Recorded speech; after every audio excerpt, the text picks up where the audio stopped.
একজন অন্ধ ব্যক্তি একটি সানগ্লাস কেনার জন্য দোকানীকে কিভাবে বোঝাবেন? দোকানীকে কিভাবে বোঝাবে সানগ্লাস লাগবে তার? রাইট।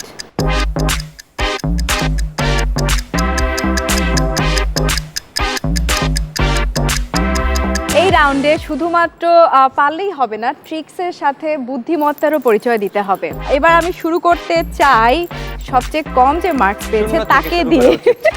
আমি যে প্রশ্নটা করব খুব মনোযোগ দিয়ে শুনবে, কারণ প্রশ্নের মধ্যেই কিন্তু অ্যান্সার থাকে।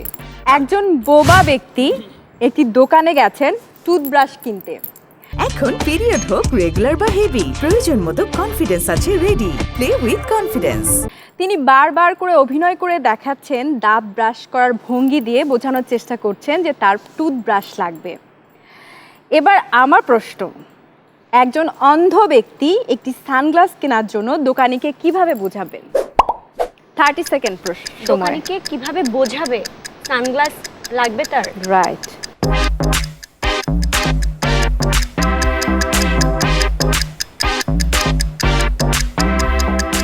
না, আমি পারবো না, কারণ আমি এই ব্যাপারে খুব কাঁচা। আচ্ছা, আমি আরিনকে কোনো মার্কস দিতে পারছি না। লিজা হাত তুলেছিল। শিরিন শিলা, আমি তোমাকে, তোমার পরে। লিজা যদি ভুল করে তাহলে তোমার কাছে যাব। লিজা, কারণ সে তো মুখে বলতে পারে, সে তো বোবা না, মুখে বলবে আমার সানগ্লাস। কংগ্রেস লিজা, লিজা পাচ্ছে +10 পয়েন্ট।